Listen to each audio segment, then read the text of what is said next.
Salut à tous, c'est Axel et aujourd'hui je vais vous parler du Gear VR de Samsung que j'ai pu tester quelques jours.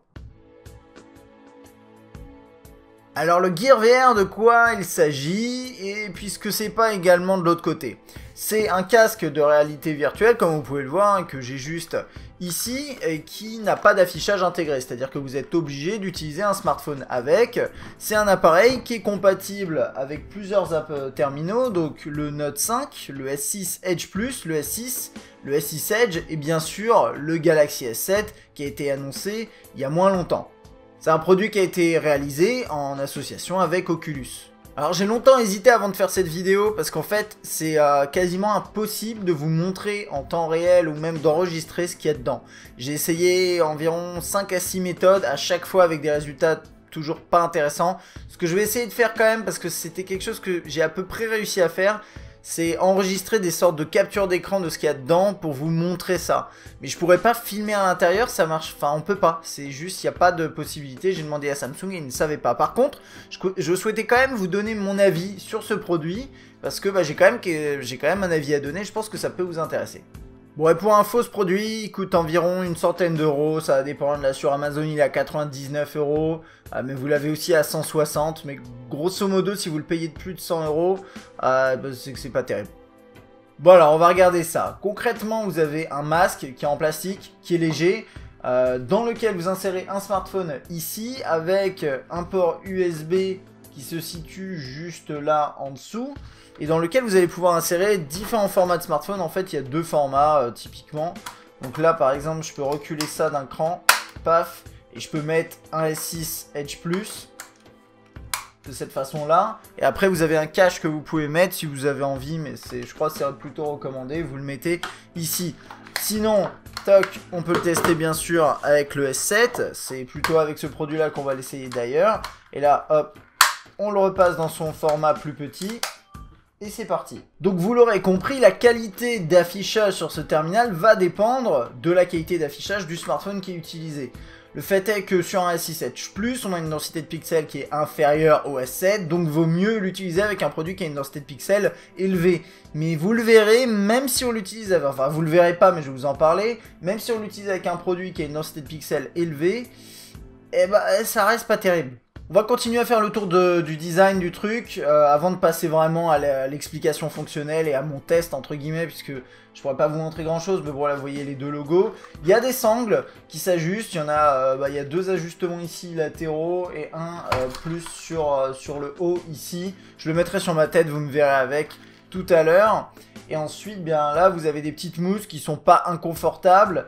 Et là, vous avez les deux, c'est quoi cette espèce de loupe, je sais pas, c'est un nom technique, mais à la limite on s'en tape, qui permettent de zoomer finalement correctement sur l'image. Et donc quand je dis zoomer, c'est vraiment zoomer, en fait l'image est amplifiée, et c'est pour ça que la densité de pixels est importante. Là vous avez un petit détecteur qui permet de savoir simplement si vous avez la tête devant, et là vous avez un ajustement qui est commun aux deux yeux, et ça c'est assez problématique, parce que j'en parlerai un peu après. Et là vous avez le micro USB qui sert pas à grand chose, il sert juste à le recharger. Peut-être pour les développeurs il y a moyen de faire des trucs avec, mais moi j'ai essayé par exemple d'enregistrer en MHL avec, c'est absolument pas possible, vous pouvez pas transférer de data sur ce port USB en lien avec le port USB qui est ici, ça ne fonctionne pas.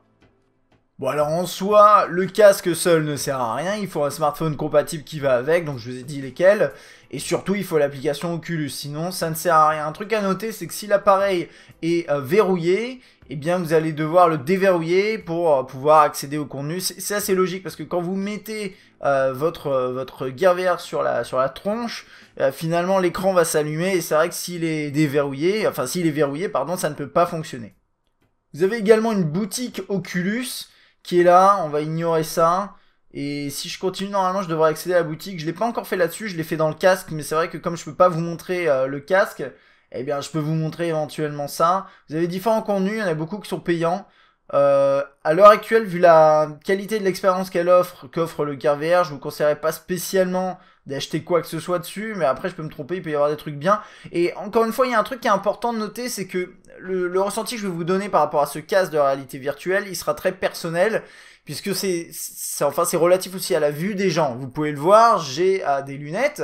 Alors pour information, je suis astigmate, J'ai aussi, alors ça date, mais en gros, moi j'ai un léger strabisme que je me suis fait opérer quand j'étais gosse, mais j'ai des très petites séquelles et ça fait qu'en fait, pour moi le casque, sincèrement, c'est quasiment inutilisable pour moi rien que pour ça. Mais vous qui êtes peut-être un peu moins handicapé des yeux que moi, vous aurez peut-être une meilleure expérience. Cela étant dit, un des problèmes avec ce casque, comme je vous disais, c'est que vous pouvez pas régler les deux yeux séparément, et ça fait que moi, en fait, par exemple dans ce casque-là, je vois bien avec l'œil droit, mais je vois mal avec l'œil gauche, donc finalement l'image combinée, elle est pas très intéressante.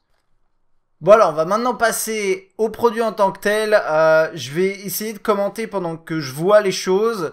L'idée, c'est que, comme je vous disais, je peux pas enregistrer ce qu'il y a dedans, donc je vous mettrai de temps en temps des screenshots. Ça va être un peu abstrait, je suis vraiment désolé, mais j'ai préféré le faire comme ça que pas le faire du tout. Donc on est parti, vous le mettez, alors vous pouvez le garder avec vos lunettes, c'est pas très confortable, mais c'est possible parce qu'à l'intérieur, si vous voulez, est assez costaud.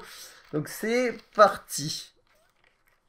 Alors, la première chose qu'on note, et ça je vais essayer de vous le montrer, c'est que vous avez en fait une page d'accueil. Bon, il y a un chargement et après vous avez une page d'accueil sur laquelle vous pouvez vous déplacer. Quand vous bougez la tête, en fait, ça bouge le curseur et la vue vraiment de manière très c'est assez bluffant. On a vraiment l'impression que c'est sa vision. C'est juste que c'est moche. Et donc là, si vous voulez, sur l'accueil, vous le voyez pas dans la capture peut-être, mais on voit beaucoup les pixels à droite à gauche. Moi, j'ai un œil qui voit mieux que l'autre, donc ça marche pas très bien. Mais en gros, vous avez boutique, Samsung, vous avez à la une différents contenus, des didacticiels. Et si vous bougez le curseur en bas, ce genre de choses, et ben vous pourrez ensuite accéder à plusieurs contenus. Alors, il y a un truc qui est à noter, je vais enlever le casque pour vous montrer ça et ça décoiffe. C'est que sur le côté, en fait, vous avez un petit pad tactile qui est assez mal fait, je trouve personnellement, parce que ça s'utilise pas très facilement, mais ça marche quand même, ça fait le taf à peu près. Mais concrètement, quand vous êtes dans une interface, vous appuyez soit une fois dessus pour sélectionner quelque chose en ayant présélectionné avec votre vision, en bougeant la tête, ou bien vous pouvez aussi glisser votre doigt pour accéder à différentes options. Et vous avez une touche ici qui permet également de faire retour. Voilà. Et donc concrètement, vous n'allez pas tout sélectionner à la vue, vous allez aussi avoir la main sur le casque éventuellement. Par exemple, on peut aller dans la bibliothèque. Là, on va voir différents contenus qui sont déjà installés ou que j'ai téléchargés. Vous avez des vidéos, vous avez des jeux. Il n'y a rien de bluffant comme je vous disais. Et vous pouvez par contre aussi regarder des contenus en VR à 360 degrés. Mais par exemple, là, la vidéo Cirque du Soleil que je vais essayer de vous... Enfin, je pourrais pas vous montrer, mais en gros, vous avez une vidéo avec... c'est une vidéo qui est enregistrée à 360, plutôt bonne qualité, mais vous voyez les pixels, donc ça casse un peu le truc comme je disais. Et vous voyez en gros, c'est un cirque du soleil, il y a un spectacle qui se déroule sous vos yeux et vous pouvez tourner la tête pour voir à droite à gauche. C'est assez sympa. Un truc à noter aussi par contre, c'est qu'au niveau du son, vous avez soit le son qui sort du smartphone, donc c'est pas terrible, soit vous branchez un casque et du coup là vous avez quand même une bonne expérience, c'est tout à fait possible. Le jack 3.5 est accessible d'un côté ou de l'autre, je me rappelle pas. Donc là je suis sur la boutique. Vous avez différents jeux, vous avez différents contenus, il y a un tri Samsung, il y a un jeu de cartes, etc. Alors le problème c'est que c'est 5 euros à chaque fois. En fait, 9 euros. Là, je regarde différents trucs. Alors, Dread Halls, je sais pas ce que c'est, ça a l'air bien, mais tout est payant en fait. Et j'ai décidé que j'achetais pas de contenu là-dessus, puisque dans tous les cas, c'est pas pour moi, quoi. C'est un truc que je teste, donc je vais pas dépenser d'argent là-dessus, donc c'est un tout petit peu dommage.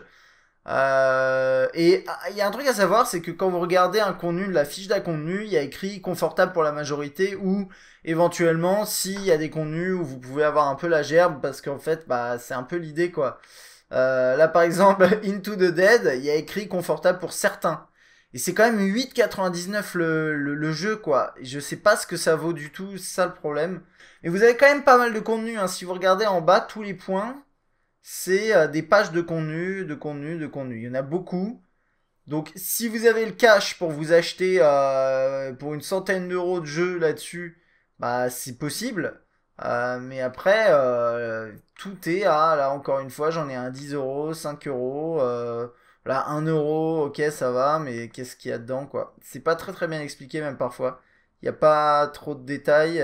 Enfin, honnêtement, là je suis rentré dans la phase d'un... Ah si c'est bon, ok.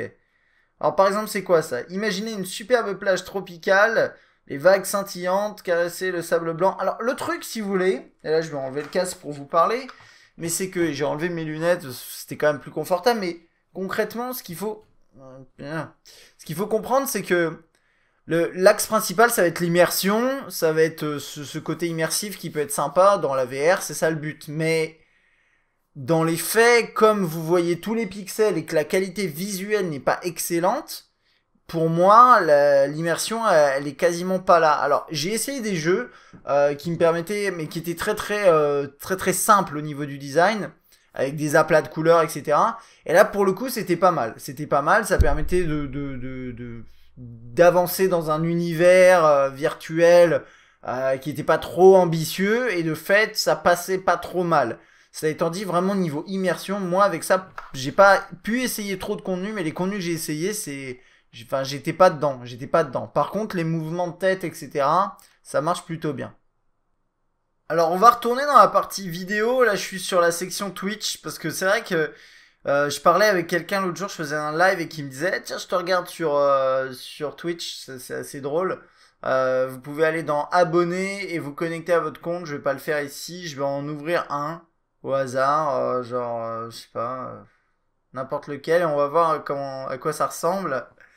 Et je crois que c'est assez basique là, par exemple cinéma. Donc là, ok, je peux regarder un streamer en étant assis dans une salle de cinéma avec le chat sur la droite. C'est en fait c'est pas mal. C'est pas mal, c'est assez drôle. C'est un peu immersif, mais c'est la qualité qui va pas à la limite. Mais c'est plutôt drôle. On va revenir en arrière et j'essaierai de vous mettre des screenshots à chaque fois. On va aller dans Vimeo parce qu'il y aura peut-être des belles vidéos. Là pour le coup, il y a toujours des belles vidéos sur Vimeo. Je sais pas, on va lancer une vidéo de peinture. Alors là, pareil, on est dans une salle de cinéma et je peux sélectionner Home Cinéma. Voilà, vous êtes chez vous, à la place. Et je lance la vidéo et je peux la regarder comme si j'étais dans mon Home Cinéma à la maison. Euh, Est-ce qu'on peut avoir des potes qui se mettent sur les sièges à côté? Je pense pas. Bref, c'est amusant. C'est amusant, c'est pas incroyable, mais c'est quand même drôle. Ah, et puis vous avez aussi la possibilité d'avoir une sorte de cinéma pour fourmis, donc tout petit comme ça. Ok, d'accord, bon, pourquoi pas. Alors là, j'ai téléchargé une autre application gratuite dans la section Samsung qui s'appelle Samsung Photo, je crois. Ou Gear Photo, je sais plus. En fait, j'ai oublié. Oculus Photo. Et en gros, vous avez plein de photos à 360 qui sont plutôt pas mal. Voilà, après, vous voyez pas très bien les détails. En tout cas, moi, je vois pas très bien les détails, mais c'est assez rigolo, quoi. Bon, c'est des photos, donc c'est statique, hein, bien sûr. Et puis, j'ai installé autre chose que je vais vous montrer tout de suite. Là, c'est une découverte pour moi. Ah, la bibliothèque, si. Ça s'appelle Samsung Internet. Je pense que ça nous permet de naviguer sur le web. Donc dans Samsung Internet, vous avez un navigateur web. Vous pouvez accéder en fait à vos sites web sur lesquels vous étiez sur votre smartphone. Vous avez vos raccourcis, vous avez un univers assez moche, des favoris, des accès rapides, et puis vous pouvez scroller en fait avec le pavé, comme ça sur le site web. Ok, c'est rigolo, mais c'est pas très intéressant. Mais c'est assez bien foutu, hein, mine de rien. Je préférais quand même la vidéo parce que niveau immersion, naviguer sur un site web de cette façon-là, je vois pas trop l'intérêt, mais c'est drôle. C'est assez drôle quand même. Bon, et puis là, j'ai installé une autre application qui est assez drôle, qui permet de donner l'impression que vous entraînez en fait devant des gens. Et donc, là, je vais vous montrer une image, mais en gros, je suis devant un public qui a l'air de s'ennuyer, qui est délicat, qui est très bien réparti sur les sièges. Et voilà, je suis en train de parler, leur expliquer des choses, et ça a pas l'air de les passionner. Non, mais il y a toute une logique peut-être d'entraînement qui peut être intéressante derrière. Bref, voilà. Après, là pour le coup, l'immersion n'est pas vraiment là parce que les gens ils sont tout bizarres, on dirait. Ils auraient dû faire de la vidéo en fait, ça aurait été bien mieux. Bon, bref, après l'avoir un peu utilisé, finalement, vous n'avez pas spécialement mal à la tête. Ça va dépendre de ce que vous en faites. Là, c'était assez léger pour moi puisque je prends pas spécialement plaisir à l'utiliser vu que je vois pas très bien ce qui se passe dedans. Et en plus de ça, la qualité, comme je vous disais, est pas terrible. Pour moi, c'est un produit qui est pas inintéressant. C'est un produit qui a un design qui est plutôt réussi, qui est léger à porter, pas inconfortable à proprement parler.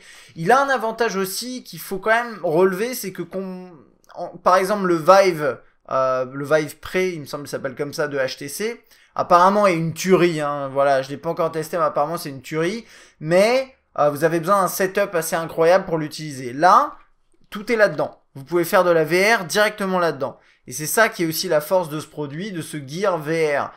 Au-delà de ça, bon bah voilà, comme je vous ai dit, moi à partir du moment où je vois les pixels, j'ai du mal à être dedans. Mais pour le reste, il y a du contenu, c'est un peu cher, mais il y a quand même du contenu, il y a de la vidéo si vous voulez, vous pouvez accéder à internet, ça peut être rigolo.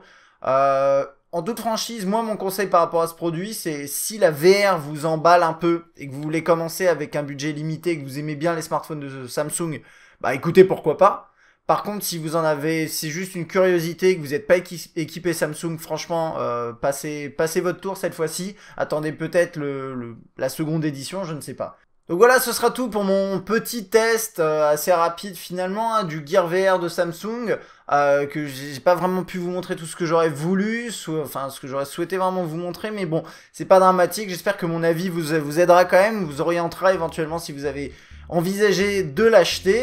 Si vous avez le produit et que vous voulez rajouter un détail, vous voulez rajouter une information, bien sûr, n'hésitez pas à laisser un commentaire, à partager la vidéo si elle vous a plu, et puis moi je vous dis à bientôt. Allez, salut!